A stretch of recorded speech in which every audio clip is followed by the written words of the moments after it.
시편 107편 23절 32절. 배를 바다에 띄우며 큰 물에서 일하는 자는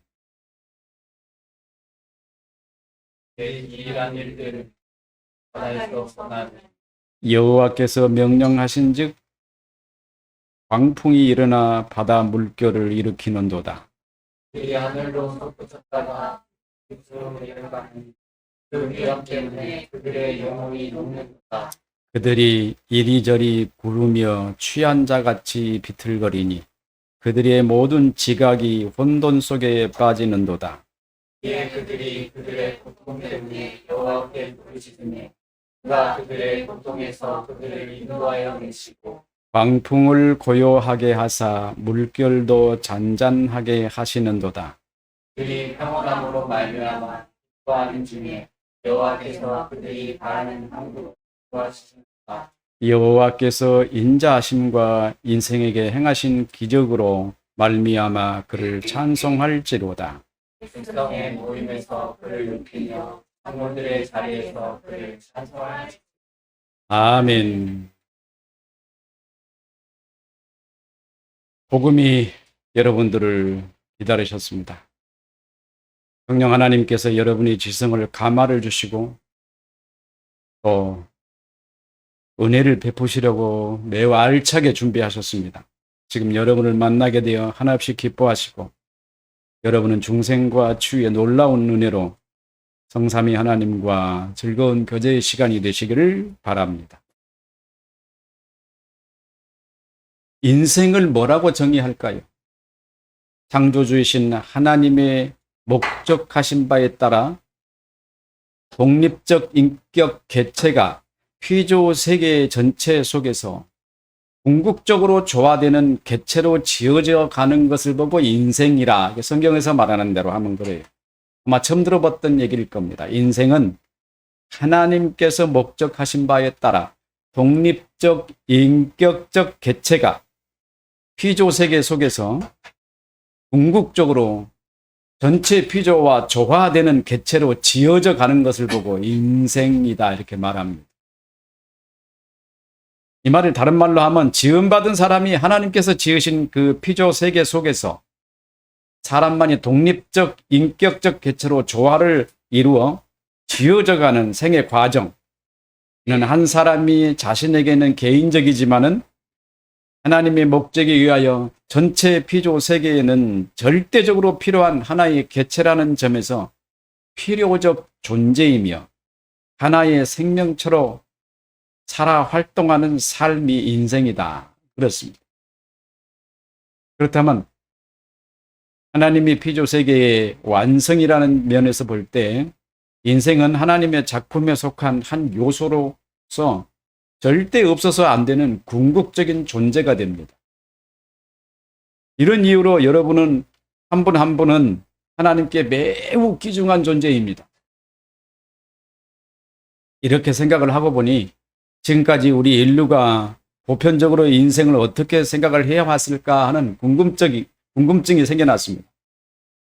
그래서 철학자들과 개인적 의견들을 살펴보자니 많은 시간이 걸릴 것 같고 그래서 2023년까지의 정보를 종합해서 제공해주는 챗GPT에게 물어봤습니다. 인생은 무엇이냐 하고 물어봤어요. 그랬더니 AI는 4가지 관점으로 저에게 답을 해줬어요. 하나는 철학적 관점, 그리고 종교적 관점, 사회적 관점, 문화예술적 관점으로 4가지로 인생에 대해서 답을 해줬습니다. AI가 참 많이 똑똑해졌구나. 태어난 지 1년밖에 안 됐는데 지금 답하는 내용을 가만히 읽어보고 느끼는 것이 거의 석사급 정도의 답변을 하고 있구나 하는 것을 보고 놀랐습니다. 많이 컸다. 1년밖에 안 자랐는데 이렇게 많이 커서 사람에게 답을 똑똑하게 해줄 수 있는 것을 보고 앞으로 27년이면은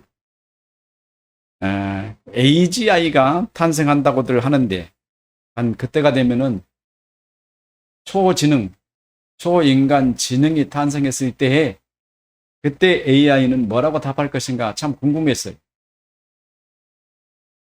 그러면 그때쯤 되면은 오늘 제가 이렇게 여러분에게 설명을 드린 말씀이 있어서 그 AI는 오늘 설명해 있는 말씀을 유튜브를 확인해 보고 또 적용을 할 것입니다. 누구의 말인지 인터넷상에 올라오는 모든 자료를 다 종합해서 설명을 하기 때문에 2027년도의 AI는 상상할 수 없는 그런 지적 체계를 가진 존재가 될 것으로 예상됩니다. 철학적 관점으로는 인생은 존재하는 것, 있는 것 자체입니다 라고 말했어요. 그래서 사람은 태어나고 존재하며 결국은 사라집니다 라가 철학적 관점이에요. 인생을.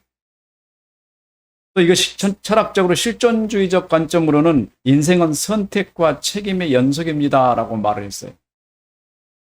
사람이 자신의 선택을 통해서 인생의 의미를 만들어가기 때문에 실존적 관점으로 이렇게 말을 했더라고요. 허무주의적 관점으로 정의하기를 인생은 본질적으로 무의미하며 의미는 사람이 스스로 부여하는 것에 불과하다. 내가 어떻게 인생을 정의하든지 그것이 인생이다라는 것이 허무주의적 관점이라는 겁니다. 종교적 관점으로 보면은 인생은 하나님의 선물이며 그분의 뜻에 따라 살아가는 과정입니다. 그리고 궁극적인 목적은 하나님의 영광을 드러내는 것입니다. 라고 했어요. 우리 웨스트민스터 신앙고백에서 제1번이 하는 말이 말입니다. 소요리문답 제1번이 하는 말이요. 사람이 죄일 되는 목적이 무엇이뇨? 하나님을 영화롭게 하며 그를 영원토록 즐거워하는 것이다 라고 말했는데요. 하나님을 영화롭게 한다는 것이 과연 무엇일까가 매우 궁금해요. 무엇일까? 이게 끝없는 답입니다. 근데 AI도 거기에서 답을 가져온 것 같아요. 인생은 하나님이 주신 선물이며 그분의 뜻에 따라 살아가는 과정입니다. 인생의 궁극적인 목적은 하나님의 영광을 드러내는 것이다. 이렇게 말했어요. 그럼 사회적 관점에서 사회적 역할로서의 인생은 무엇일까? 인생은 사회적 역할과 관계 속에서 정의됩니다. 가족, 친구, 직장, 사회적 등 인생을 구성하는 요소들이 중요한 요소들입니다. 사회적으로 조직에 포함되고 함께 살아가며 어울려 살아가는 조직에 속한 것을 보고 인생이다 그랬어요. 이게 우리에게 오늘 주제에 매우 중요한 이야기가 될 겁니다. 문화예술적으로는 인생은 하나의 여정이며 경험과 이야기로 가득 찬 여행입니다 라고 말을 했어요. 꽤 똑똑하죠? 인생을 4가지 관점으로 설명해 준 것을 보고 야 많이 컸다 라고 했어요. 이런 정리를 보고 느낀 것이 앞으로 이 AI가 우리에게 할 역할에 대해서 너무나 무섭다라는 생각까지 갖게 있어요. 사람은 앞으로 사람을 대신해서 생각해 줄 존재가 바로 탄생했기 때문에 이게 말입니다. 50년 전에 이미 만화로 등장했던 이야기들입니다. 사람들은 생각을 하지 않고 놀러만 다니고 그렇다고 그러는데요. 로봇이 도로를 활보하고 공장에서 산업체에서 일을 하고 그리고 모든 인간들이 해야 할 서비스업, 청소, 부엌일 모든 일들을 다 로봇이 해버리고요. 사람들은 그럼 놀기만 하는데 놀기만 하니까 그 만화에서 등장하는 얘기예요. 놀기만 하니까 할 일이 없잖아요. 그래서 뭐를 하느냐면은 범죄가 더 많아지고 그런데 이상한 걸 꿈꾸기를 계속 좋아해요. 사람들이 자기들끼리 모여서 이야기하고 꿈꾸는 것들이 다 허망한 것들이에요. 생각을 안 합니다. 대신 생각하는 전체의 메인이 따로 있어요. 그래서 거기에서 모든 정보를 찾아서 그 생각하려고 하면 걸로 가요. 골치 아프니까 사람이 생각하지 않고. 그런 만화를 한 40년 전 제가 어렸을 때 본 것 같아요. 근데 그게 지금 현실화 됐어요.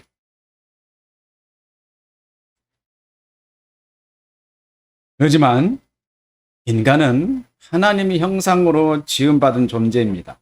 하나님을 닮은 존재예요.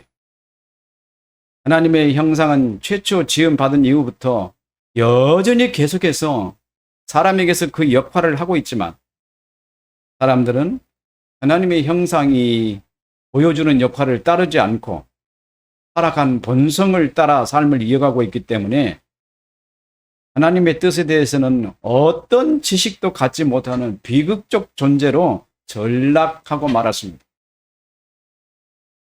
사람은 누구나 할 것 없이 자신이 천지를 창조하신 하나님 앞에 서 있다는 의식에서 자신을 인식할 수가 있어야 합니다. 내가 하나님 앞에 서 있다는 그 인식을 못하면은 비극적 존재가 되고 말아요. 이는 하나님께서 사람을 개별적 존재로 개체의식을 가질 수 있는 독립적 개체로 지었다는 거예요. 사람을 독립개체로 지었어요. 이게 일반 피조물하고 완전히 다릅니다. 독립개체라는 말은. 독립개체라는 말은 피조물이 피조세계 전체에서 하나의 형태 속에 있는 개체이면서 개별 개체로 드러나는 존재라는 것을 의미합니다. 하나님께서 한 폭의 그림을 그리고 있습니다. 근데 그 그림 속에 다양한 색의 조화나 혹은 각 부분, 오늘 IT 언어로 사용한다면 비트마다 자기 역할을 하는 요소들의 모임이 다 모아서 한 폭의 그림을 이룹니다. 한 개의 비트만 제거되어도 그 부분은 점이나 흠으로 드러나기 때문에 그 그림은 완성작이 될 수가 없어요.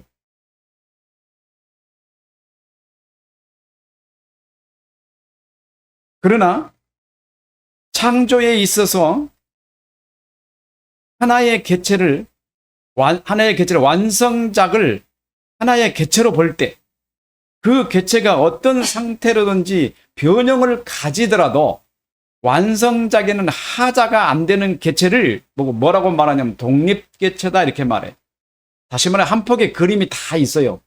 한 폭의 그림이 있는데 한 비트 안에 들어있는 그 개체가 이게 뭐 불이 꺼졌거나 그러면은 이게 전체 화면이 잘못돼 가지고 이 그림이 잘못된 거 아니겠어요? 그 부분이 문제가 생기면 그걸 지우고 다시 그릴 수가 없는 상태라면은 이게 그림이 잘못된 거 아니겠습니까?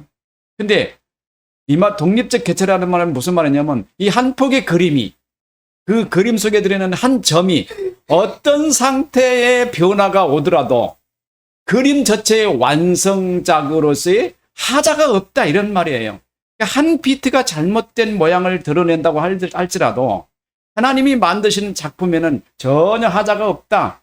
이걸 보고 독립개체다 이렇게 말해요. 그 속에 들어있는 하나의 비트를. 아마 알아듣기가 꽤 어려울지 모르겠습니다만 그림을 그리는 사람이거나 어떤 예술을 하는 사람 같으면 금방 이해가 될 거예요. 현재 상태로 다시 말하면 사람은 아담의 타락으로 인해서 인류 전체가 타락했습니다. 우리 조상도 타락했고 우리도 타락했습니다. 그렇다고 해서 하나님의 창조 작품이 완성 작품으로서 화자가 있다? 그렇지 않아요. 하나님의 천지를 만드신 이 창조 작품이 하자가 없어요. 사람은 타락했지만은 이게 작품은 잘못된 게 아니라는 말이에요. 그래 하나님이 내버려 두시는 거예요. 단 사람만 고쳐가시는 거예요. 사람의 상태만. 사람이 만든 작품이라면 분명히 버려야 하지만 하나님의 작품은 그 한 부분이 잘못됐다고 해서 그게 잘못된 게 아니라 하나님에게는 완성작이다 이 말이에요. 작품 한 부분이 오염되어 있거나 잘못된 작품으로 가치를 잃어버렸다면 버리겠지만은 근데 하나님의 작품에게서는 사람 한 사람이 타락했다고 해서 하나님의 전체 작품에 오류가 있느냐면 그렇지 않다 이 말이에요. 실제로 그 작품 안에서 사람은 타락했음에도 불구하고 그 작품의 완성도에는 어떤 영향을 미치지 않는다는 것입니다. 다만 작품에서의 사람이 어떤 상태에 있더라도 그 작품의 완성도에서는 결코 결함이 없다. 개별적 품질에 있어서 사람은 타락한 상태에 있지만은 그러나 그 작품은 완전하다. 완성품은 하자가 없다. 이 말이 무슨 말이에요? 천지를 창조하신 피조세계는 하나님의 완성작인데 그 속에 들어있는 사람은 타락해가지고 하나님을 기쁘게 하지 않는다. 이런 뜻이에요. 그래서 그 사람 자체가 어떤 상태가 있다고 하더라도 하나님이 만드시는 피조 세계 전체를 망가뜨리지는 않았다라는 것을 말하는 것입니다. 그래서 하나님의 피조 세계가 망가지지 않았고 그게 버릴 만큼 쓸데없는 존재가 되지 않았지만은 사람은 그 성품에 문제가 있다. 인격적 독립적 개체. 이걸 보고 인격적 독립적 개체다 이렇게 말해요. 전체 작품에는 하자가 없지만은 그 작품을 이루는 하나의 비트는 인격적 독립적 개체이기 때문에 이것이 어떤 상태가 되든지 전체 작품에 영향을 주지 않는다. 이런 말입니다. 그래서 하나님께서 사람에게 특별한 요소를 부과하여 또 다른 역할을 하는 존재로 지으셨습니다. 그것은 하나님과 사회를 구성할 수 있는 존재로 지으셨습니다. 하나님과 사회를 구성한다는 거예요. 여러분들은 이런 얘기들을 아마 처음 들으셨을지 모르겠어요. 하나님께서 지으신 어떤 피조물과도 사회적 구성을 이루도록 지으시지 않았습니다. 사람이 하나님과 사회를 구성한다는 것은 일반적으로 쉽게 납득할 수 없는 말일 것입니다. 사람이 하나님처럼 높아지는 반면 하나님이 사람 수준으로 낮아진다는 의미의 말이기도 하기 때문입니다. 그러나 하나님께서는 이와 같이 어떤 차별적이거나 구별적인 의미를 부여하시지 않으시고 피조물이지만 사람과 관계를 맺으시며 사회를 구성함에 있어서 하나님의 어떤 본질적의 가치가 저하되지 않게 하셨습니다. 곧 하나님에 대한 그 존재로서의 평가에는 어떤 영향도 미치지 않는다는 거예요. 피조물과 하나님이 피조세계와 창조를 창조하신 하나님이 하나의 사회를 이루고 있는 것도 하나님에게 어떤 마이너스 영향을 주지 않는다 이 말입니다. 하나님께서 사람과 사회적 관계를 형성함에 있어서 사람은 자기 자신의 존재에 대한 자아인식에 절대적으로 필요합니다. 만약에 하나님께서 사람과 사회적 관계를 구성하시지 않으셨다면 사람에겐 자아가 필요 없어요. 일반 동물과 식물하고 똑같아요. 한 폭의 그림 속에 들어있는 또 하나의 비트와 똑같은데 하나님께서 사람에게 사회적 관계를 맺으셔야 하기 때문에 자아가 필요해요. 왜냐하면 하나님에 대해서 너와 나라는 것을 구별해야 되기 때문에 사회를 가지면 너와 나가 필요하잖아요. 최근 들어 21세기가 시작된 이후에 우리 사회는 급격한 발달로 인해서 반려동물들이 사람의 생활 공간의 한 영역을 차지하고 있습니다. 개나 고양이를 비롯한 각종 특별한 짐승들이 사람이 거주하는 생활 공간을 차지하고 있습니다. 그렇다고 반려동물들이 사람과 사회의 구성원이 되는 것은 아니잖아요. 그렇잖아요. 그 반려동물이 사람과 똑같은 인격으로 인정받고 그러나요? 그냥 안에서 길러질 뿐이지. 사람이 자기의 위안이나 혹은 정신적 생활에 도움을 위해 반려동물에게 생활 공간을 제공하고 있지만 그것들에게 사회적 관계를 맺어주는 권리를 부여하거나 하지는 않습니다. 또한 반려동물은 사람의 집에서 함께 살면서 사회에 속해 있다고 해서 자기 자아를 깨닫고 자기의 존재의 합리적 인정을 요구하거나 동물로서의 어떤 인격적 가치를 인정해 달라고 요구할 수 없습니다. 집에 있는 고양이가 말이에요. 나 당신하고 같이 살고 당신의 집에 살고 있으니까 내 인격을 좀 인정해 줘. 나도 좀 권리를 달란 말이야. 할 수 있어요? 못 하잖아요. 고양이는 고양이에요. 사회적 관계를 맺을 수 없다. 그러나 사람은 다릅니다. 하나님께서 사람에게 부여된 독립된 인격적 가치란 바로 사람으로서 자기 자아에 대한 인격적 가치를 인정해 달라고 하나님께 요구할 수 있는 존재예요. 하나님께서는 이를 충분히 인정해 주셔야만 합니다.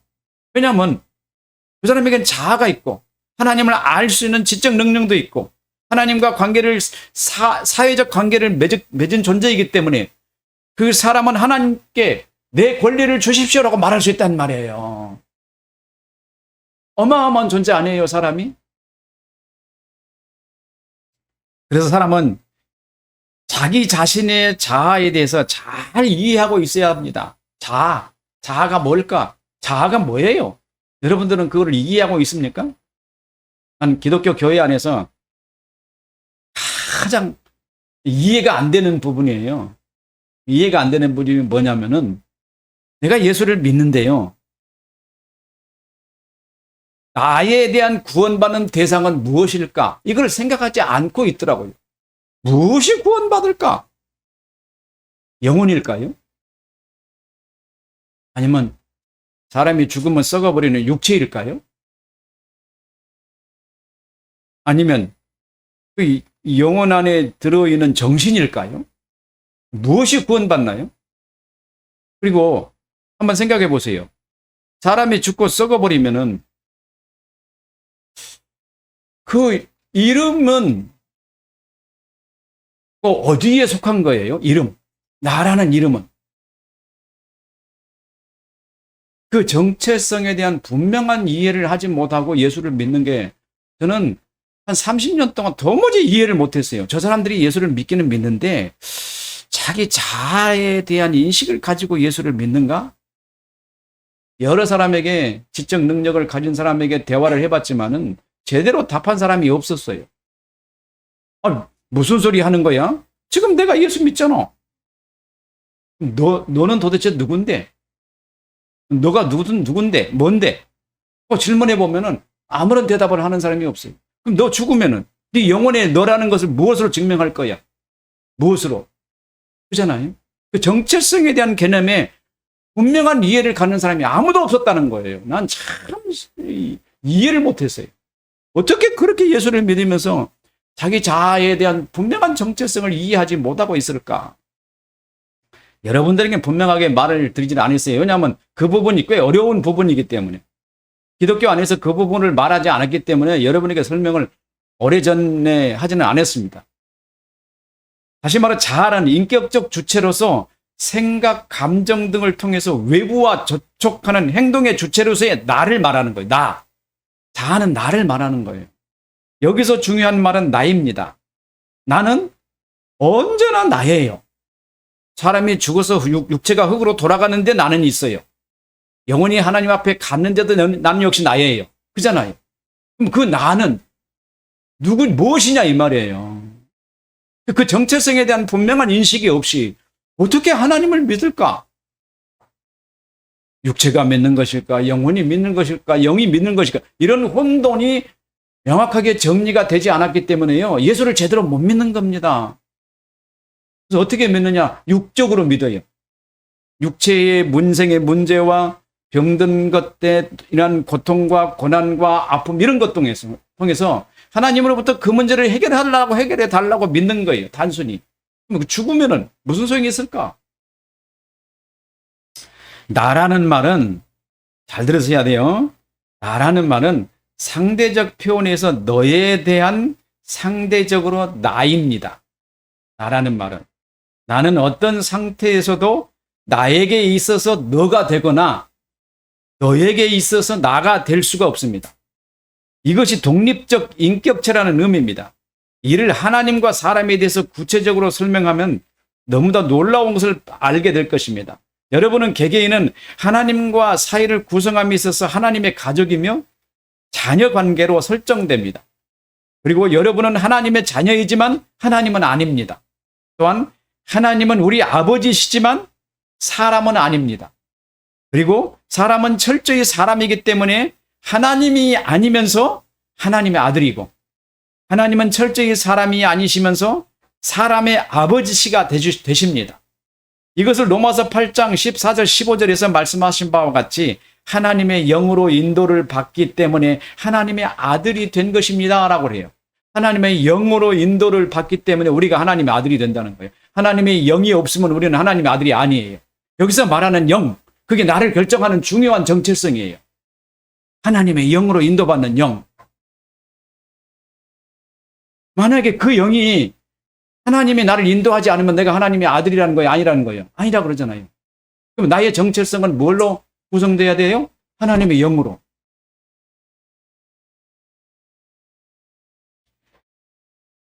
그러므로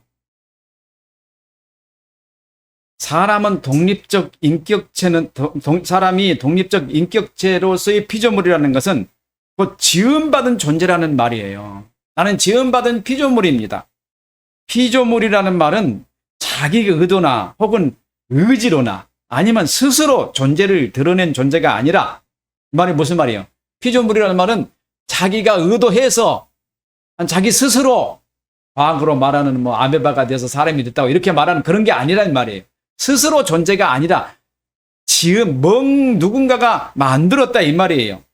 존재가 아니라 어떤 존재가 어떤 목적을 가지고 지었기 때문에 지으신 존재의 의존적 존재라고 말하는 것을 피조물이나 어거스틴이 한 말이에요. 사람을 지으신 하나님은 사람을 스스로 어떤 조건 없이 자기 인격을 가지도록 지으시지 않았습니다. 왜냐하면 하나님 외에 어떤 존재도 스스로 자기 인격을 가질 수 없는 존재는 없기 때문이에요. 그래서 하나님께서는 사람을 지으실 때 하나님과 사회적 관계를 맺을 수 있도록 하나님의 형상을 사람에게 부여하셨습니다. 하나님의 형상은 사람으로 하나님을 알게 하고 하나님과 관계를 맺어 사회를 구성하는 데 있어서 인격을 드러내고 자기 자신을 뚜렷하게 독립적 주체이하기 때문입니다.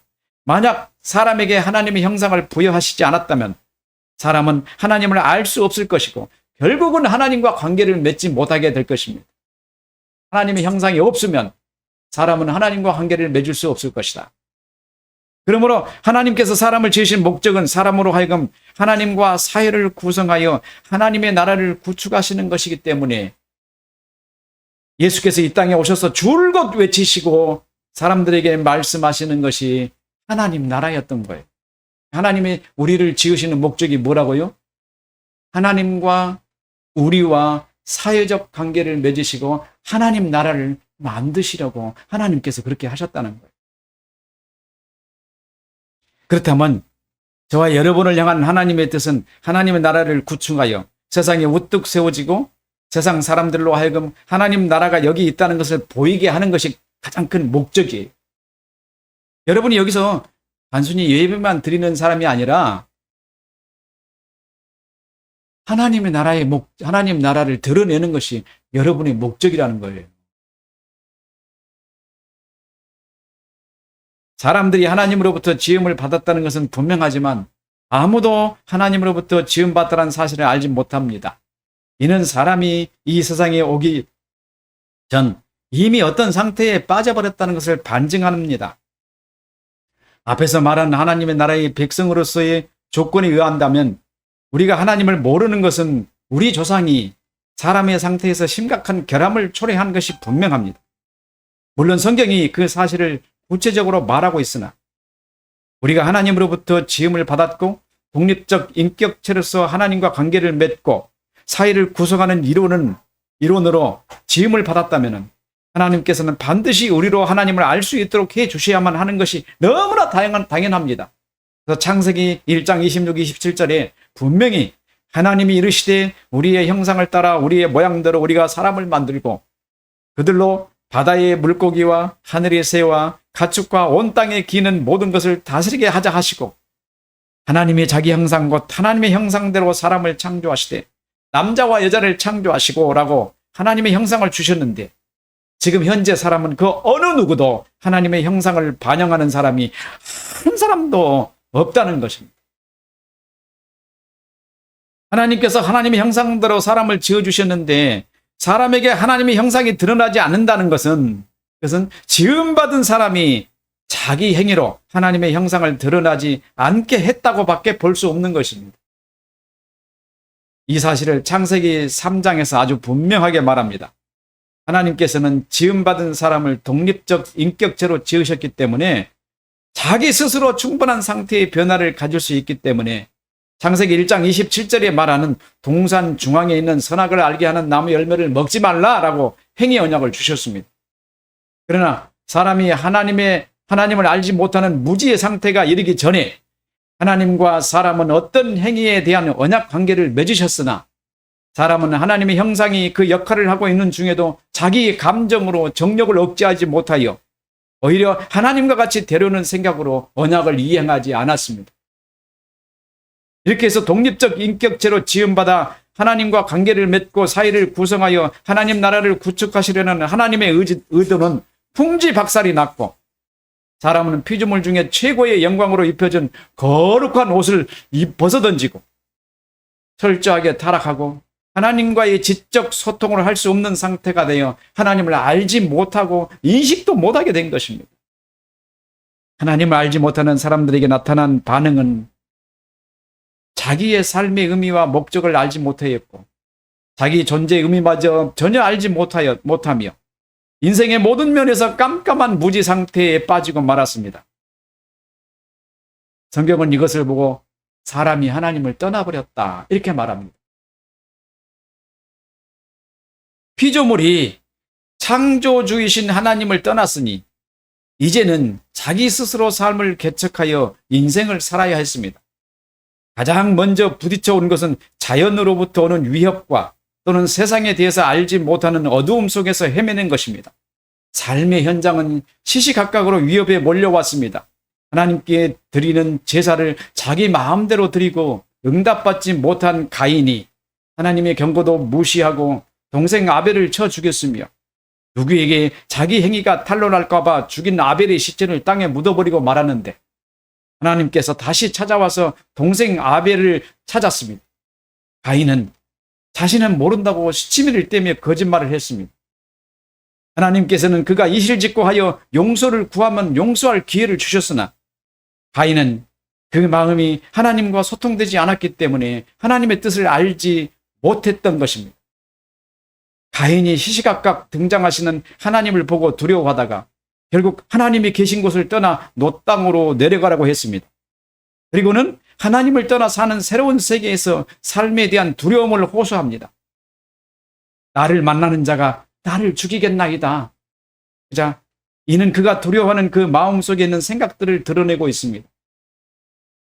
가인의 생각에는 자신이 하나님의 땅을 떠나면은 다른 존재가 자기를 위협하고 자기가 아벨을 미워하고 죽인 것처럼 죽임을 당할지도 모른다는 생각을 가지고 있었던 것입니다.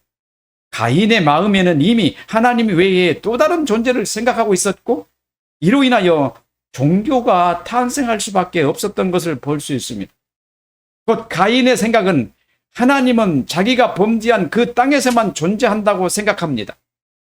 그것은 물론 아담의 생각에서 비롯된 것이지만 에덴 동산을 벗어나 새 땅에 거한 그들에게 하나님이 나타났으니 그가 하나님 땅을 벗어나면 그곳에서 또 다른 신이 있을 것이라고 생각한 것이 가인의 생각이었고 가인은 이 인류에게 종교가 이렇게 시작된 것입니다. 가인은 에덴 동쪽 노 땅에 거주합니다. 그리고 그곳에서 자기를 왕이라고 하고 새로운 법률을 제정합니다. 가인이 제정한 그 법률을 무시합니다. 그가 이 강력한 법을 만드는 이유가 무엇일까요? 여러분들은 그 내용을 잘 모를 겁니다. 이 얘기 들으면 자다가도 깰 거예요. 가인이 왜 그렇게 어마어마한 무시무시한 법을 만들었을까요? 그의 심령 속에서 생각하고 있는 두려움에 대한 반증이에요. 그가 무서워서 그 법을 만드는 거예요.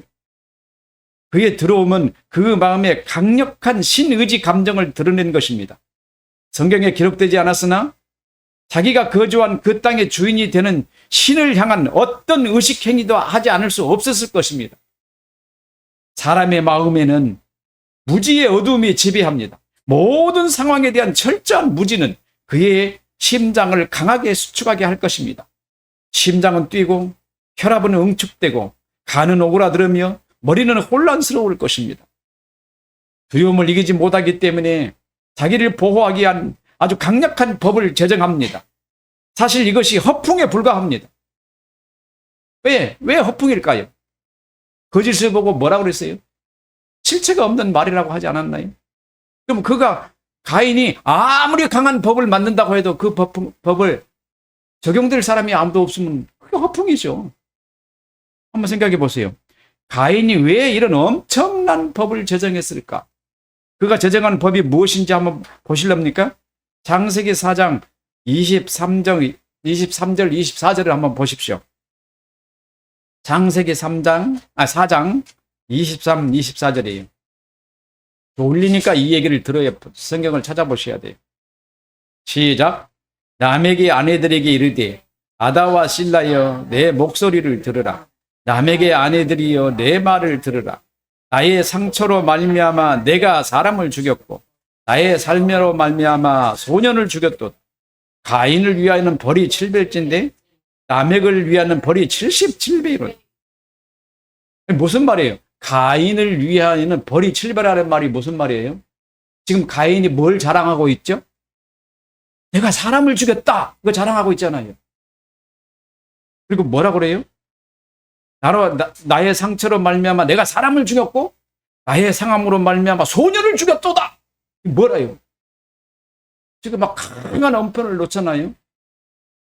여러분들 이 말씀 가벼이 읽고 지나갔을지 모르지만은 이 가인이 지금 두려워서 말입니다. 자기가 두려워서요. 누구를 향하여 경고하는 겁니까? 새 땅에 가가지고 새 땅에 지배하는 신을 향하여 경고하는 겁니다. 너 여기 있어? 내가 소년을 죽인 것처럼 너도 죽일 거야. 내가 나를 죽이면은 너는 7배의 벌을 받을 거야. 엄포잖아요. 그렇지 않나요? 왜 이런 엄포를 놓을까요? 두려워서 하는 거 아니에요. 두려워서. 거기에서 저 신이 거기 자기를 지배하는 그 신이 자기에게 해코지 할까 봐. 안 그러면 이런 선포가 필요해요. 법은 뭡니까? 선포, 강한 법규. 내가 너를 지배한다는 이런 뜻 아니겠어요? 자기를 해치려고 해치려고 하는 자가 등장한다면 가차 없이 아벨을 처벌하는 것처럼 처벌하겠다고 법률을 제정한 것입니다. 자기 영역에 속한 모든 존재들까지 벌벌 떨게 했을 겁니다. 사람들 몇 명 안 돼요, 당신은. 그잖아요? 그리고 하나님과 같이 형상 없이 등장하여 자신을 위협하는 존재에게도 협박이 되는 거 아니겠어요? 누구를 협박하는 겁니까? 한번 생각해 보세요. 당시 사람 몇 명이나 된다고? 자기하고 자기 아내밖에 더 몇 명 더 있어요? 없잖아요. 근데 이 강한 협박을 내놓는 것이 무엇을 의미하는 겁니까? 자기 위에 있는 그 땅에 있는 존재, 신, 이것들에게 지금 협박을 하는 거예요. 너 나 손대면 가만두지 않을 거야.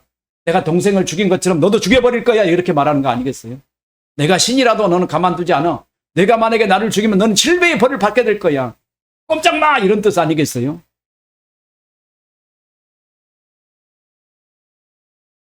어두움의 그늘이 인생에 덮친 비극을 우리는 읽고 있습니다. 우리는 신이 없는 곳으로 떨어져 나와 우리가 알지 못하는 또 다른 신의 출현을 두려워하고 있는 가인을 보고 있습니다. 그래서 알지 못하는 신들에게 제사를 지내고 그 신이 자신에게 모습을 드러내지 않기 때문에 모든 것을 신이라고 생각하고 제사를 하고 섬기고 사는 것이 인생입니다. 이것 때문에 두려움에 떠는 인생의 비참과 비정상적인 인간의 정신 상태를 고스란히 드러내주고 있는 것입니다. 여러분 졸릴 줄 알고 뒤에부터 재미있는 글을 썼어요. 그럼 틀림없이 할 거다. 저 앞에서는 주무세요 하고 지금부터 재미있는 얘기를 씁니다. 가인은 실제로 자신의 상태가 온전하지 않다는 것을 모르고 있습니다. 곧 자기 자신이 하나님과 사회적 관계를 맺을 수 없는 비참한 상태라는 점을 알지 못하고 있는 것입니다. 하나님과 관계를 맺을 수 없는 인간의 상태에 대해서 살펴보겠습니다. 모든 사람은 하나님과 관계를 맺을 수 없는 가인의 후예로서 두려움에 사로잡혀 있습니다. 게다가 그들의 삶에서 평안을 누리지 못하고 있습니다. 인생들은 안전한 삶 속에 있지 않습니다.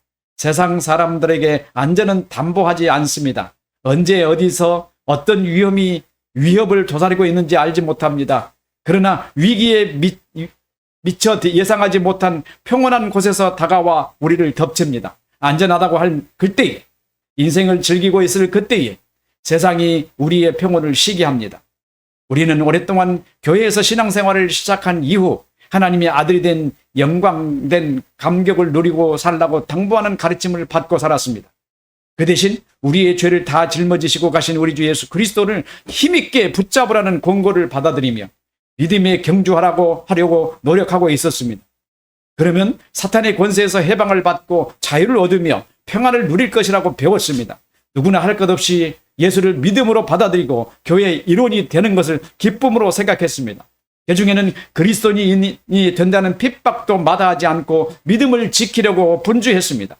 사탄은 우리가 하나님의 자녀가 된 것을 시기하여 온갖 방법으로 시기하여 괴롭히기 때문에 믿음에서 떨어지지 않기 위해 열심을 내야 한다고 가르침을 받았습니다. 우리는 열심히 신앙생활을 했습니다. 덕분에 평온을 누리고 안정을 얻었으며 하나님으로부터 주시는 은혜도 얻었습니다. 하나님은 누구든지 믿는 자에게 은혜를 주시기를 즐겨 하십니다. 우리는 이 믿음에서 떨어지지 않기 위해 온갖 노력을 해야 했습니다. 그럼에도 종종 사탄의 유혹이 우리를 낭망하게 하고 낙심에 빠뜨리기도 했습니다.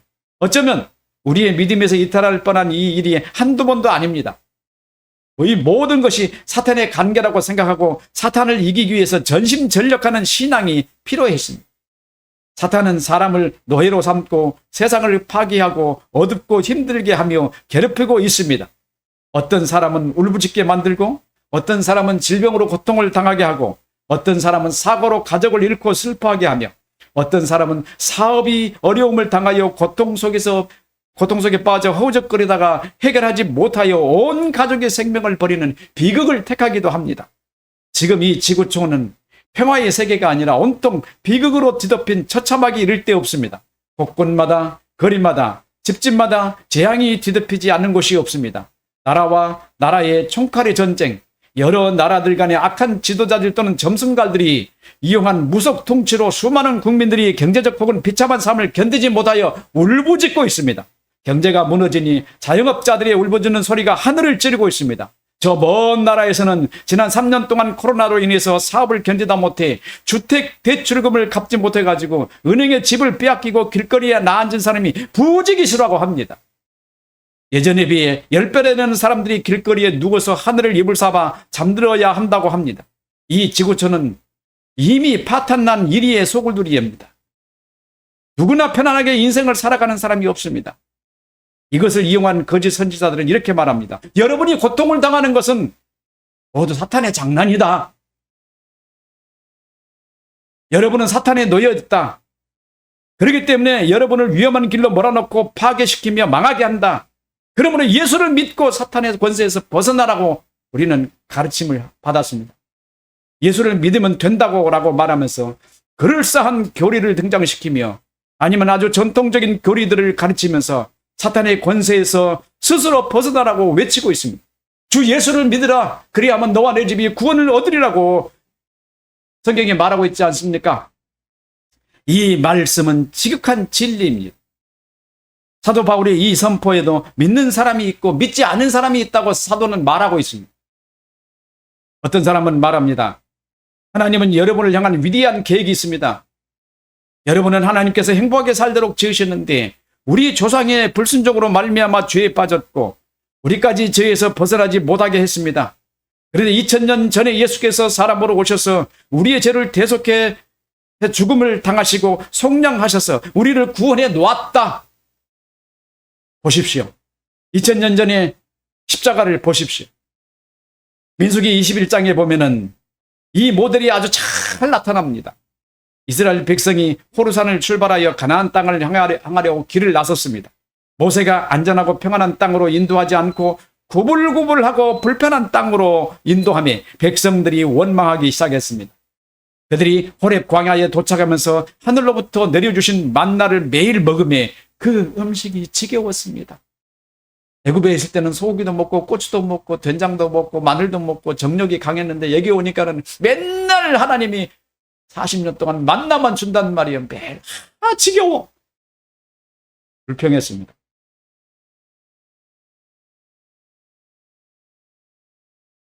그러자 그 지겨운 만나를 불평하는 소리를 하나님이 들으셨습니다. 하나님 왜 들으셨을까요?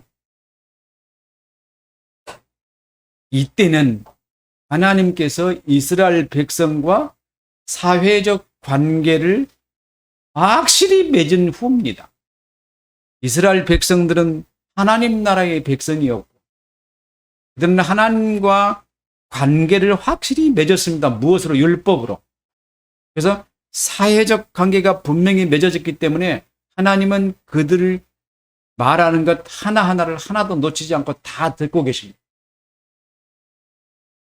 이게 사회적 관계예요. 하나님은 백성들 가운데서 그들의 대화를 빠짐없이 들으셨습니다. 불평과 원망으로 일관한 백성들에 대해서 하나님께서 직접 반응하셔서 나타나시던 때입니다. 하나님께서 백성들에게 불뱀을 보내셨습니다. 그 불뱀은 백성들 사이를 휘젓고 다니면서 닥치는 대로 물었습니다. 불뱀에 물린 자들이 뱀에게 물려 죽기 시작했습니다. 모세가 하나님께 기도했습니다. 그러자 하나님께서 응답하셨습니다. 진노하셨으나 하나님께서 불뱀을 보내셨으나 뭘 보내시죠? 해결 방법을 가르쳐 주십니다. 이것은 하나님의 말씀에 마음을 두고 있는지 시험하셨습니다. 불뱀을 장대 위에 매달아 그것을 보는 자마다 살리라고 해결책을 알려주셨습니다. 징계와 치료가 함께 있었던 것입니다. 왜? 하나님과의 사회적 관계를 맺는 이스라엘 백성들에게는 하나님이 그들을 보호할 의무도 있고 책임도 있기 때문에 그들에게 징계하셨지만 그들을 보호하셔야 되잖아요. 그래서 그들을 구원하시기 위해서 하나의 해결책을 그들에게 주신 것입니다. 이걸 잘 들으셔야 돼요, 여러분들은. 여러분들이 하나님과의 약속을 맺은 언약된 백성이라면 하나님이 똑같이 이런 관계로 여러분과 약속을 맺으신다는 말이에요. 행하신다는 말이에요. 죄악으로 죽을 수밖에 없는 인생에게 노뱀을 쳐다보면 살리라가 이것이 십자가에 못 박힌 예수 그리스도에게 적용되고 있습니다. 지금 예수를 믿되 2000년 전에 십자가에 못 박혀 저주를 받으신 예수 그리스도를 믿으면 구원을 받는다고 가르쳤습니다. 예수께서 십자가에 죽으셔서 우리 죄를 다 사하셨다. 그 예수가 우리를 대신하여 저주를 받으셨다. 그것은 하나님께서 우리에게 선물로 주신 것이다. 누구나 믿으면 구원에 이른다고 말합니다. 거기에 더하여 믿으면 인생 대박이라고 합니다. 그래서 우리는 믿음을 붙잡아야 했습니다. 2000년 전에 오신 예수 그리스도를 지금 믿어야만 구원에 이를 것이라고 믿는 것입니다. 이 믿음의 특징은 사람의 자기 의지로 믿음을 가져야 한다는 것이에요. 전통적으로 우리가 배워왔던 모든 믿음이 내가 믿어야만 된다는 거였어요. 한번 생각해 보세요. 타락했던 존재가, 하나님을 알지 못하는 존재가 거짓된 마음을 가지고 하나님을 믿으면 되겠느냐 이 말이에요. 우리가 얼마나 잘못된 신앙을 지금 가져왔는가 다시 한번 되돌아봐야 된다는 말이에요. 사도는 그렇게 말하지 않았습니다. 사도 바울은. 사도 바울의 글을 면밀히 살펴보면서 검토한 결과 사람이 구원을 받는 길은 자기 의지의 믿음을 말하지 않고 성령께서 우리에게 복음을 적용시켜 주셔야만 된다고 말하고 있었습니다. 물론 순간순간마다 사도는 우리에게 믿으라고 말을 합니다. 믿음은 우리가 예수 그리스도가 하나님의 아들임을 믿으면 된다고 하는 것입니다. 그러나 중심 사고에서 이어져 오는 핵심 사상은 예수를 믿는 것은 믿음으로 말미암아 예수의 사람이 되고 하나님과의 사회적 관계를 맺는 하나님 나라의 백성으로서의 확실한 약속을 말했던 겁니다. 그런데 놀랍게도 타락한 사람은 이 약속을 이행할 수 있는 어떤 능력도 갖고 있지 않다는 것입니다.